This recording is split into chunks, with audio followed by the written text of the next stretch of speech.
Qui con me c'è la produttrice del film Uragan, l'Odyssée d'Envant. Buongiorno, Jacqueline Farmer. Mi chiedo cos'è che l'ha spinta a produrre un film così complesso? Qu'est-ce qui vous a poussé à produire un film aussi complexe? Ah, ça c'est une bonne question. À l'époque, je pense que je ne savais pas à quel point ça allait être complexe ce film-là. Ça fait longtemps qu'on fait des films animaliers sur l'histoire naturelle, nous trois, moi, Andy et Cyril Barbanson. Et on avait envie de faire un film sur le vent, en fait. C'était ça l'idée du début. Je ne sais pas si tu veux que je m'arrête ou si je continue. Ouais. In realtà a quell'epoca non immaginavo quanto complessa sarebbe stato e comunque è da tempo ormai che lavoriamo su film che si ispirano, che si basano sulla natura tutti e tre e avevamo voglia di fare un film sul vento in particolare. Et au début, en fait, Cyril Barbanson, un des réalisateurs, est quelqu'un qui travaille avec les images en 3D depuis longtemps. Il a été formé par un des fondateurs de l'image en 3D en France, un monsieur qui s'appelle Alain Derobe.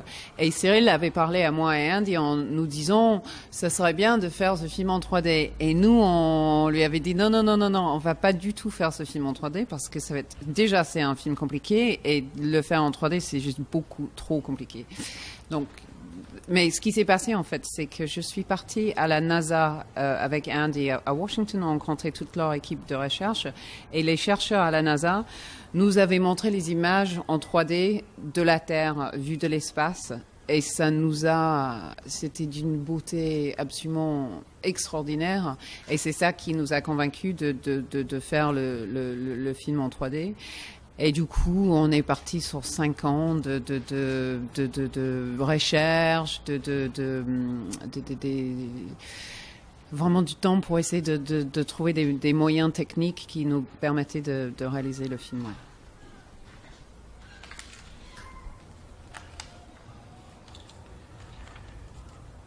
All'inizio Cyril, uno dei registi che lavorava da tempo sulle immagini in 3D ed era stato formato da una persona che si chiama Alain Derobe, aveva detto facciamolo in 3D e noi ci siamo detti e gli abbiamo detto no, assolutamente no, già è abbastanza complicato così, farlo in 3D sarebbe veramente troppo.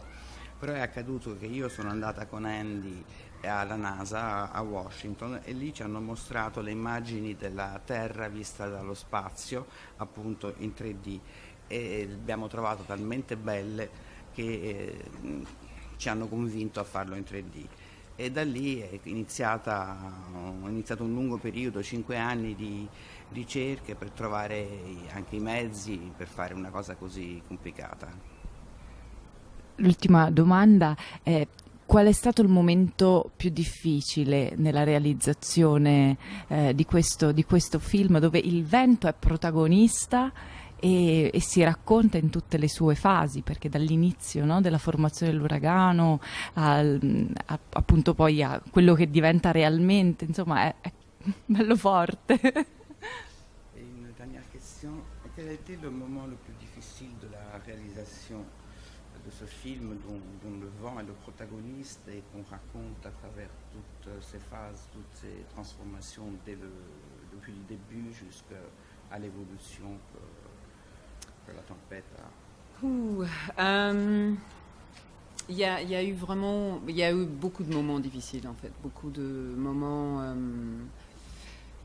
qu'on n'avait pas imaginé, des choses, par exemple la mousson en Afrique, qu'on avait gardé dans le calendrier de tournage à la fin parce qu'on s'était dit que c'était quelque chose de facile à aller filmer, juste la pluie en Afrique.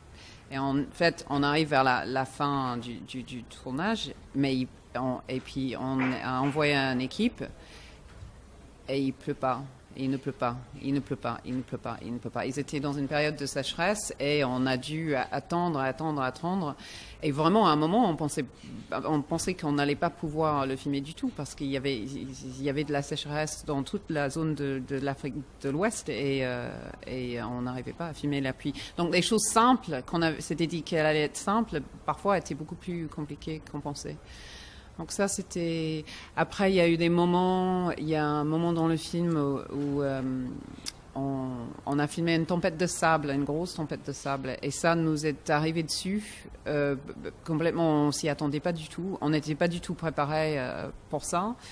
Et c'était un moment juste avant qu'on savait qu'il fallait qu'on filme et qu'on laisse tourner les caméras, mais je ne savais pas ce qui allait nous arriver en fait. Si les caméras allaient prendre tout le sable et du coup parce que toutes les choses techniques avec le sable, ça c'est vraiment pas bon. Et si après ça allait casser toutes les caméras. Si quand ça nous arrivait dessus, parce que c'était vraiment une grosse tempête, des grosses nuages de sable, si on allait pouvoir respirer dedans, on ne savait pas du tout. Donc et puis dans les tempêtes, il y a eu des moments où l'équipe est passée près des situations qui auraient pu mal se tourner. Mais la chose, c'est qu'on travaille depuis très longtemps à faire des films dans la nature. Et du coup, les gens, toute l'équipe, ce sont des personnes qui ont l'habitude, en fait, d'être dehors, d'être dans les situations extrêmes,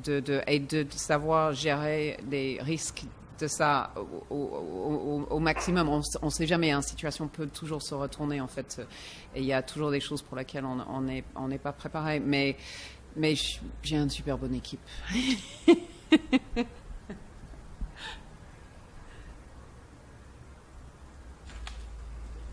Ma sono stati molti momenti difficili, a volte siamo anche stati presi di sorpresa. Per esempio volevamo girare una parte del film sul monsone in Africa e l'avevamo messa alla fine della lavorazione per motivi anche stagionali, diciamo, e pensavamo che sarebbe stata una parte facile. Una troupe è andata appunto in Africa occidentale ad aspettare perché non pioveva. Sono passati diversi giorni e non ha piovuto. In quel periodo c'era una grossa siccità appunto in Africa occidentale, quindi siamo lì, abbiamo avuto delle difficoltà e pensavamo che sarebbe stata una delle cose più semplici.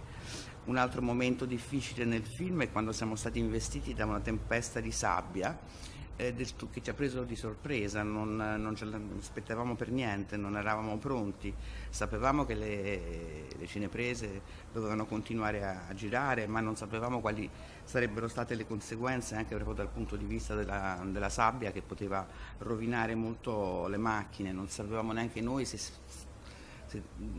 investiti da una nube di sabbia, perché c'erano queste grosse nubi di sabbia, saremmo poi riusciti a respirare, insomma. Non è stata una situazione facile e sono stati diversi momenti in cui la troupe si è trovata in situazioni al limite, però è anche vero che facciamo film sulla natura ormai da tempo e abbiamo una troupe abituata anche a lavorare nelle situazioni più estreme, sanno gestire questo tipo di cose, anche se quando si è in queste situazioni al limite non si sa mai se non può poi finir male, ma diciamo che la troupe è veramente capace. Merci. Je vous en prie.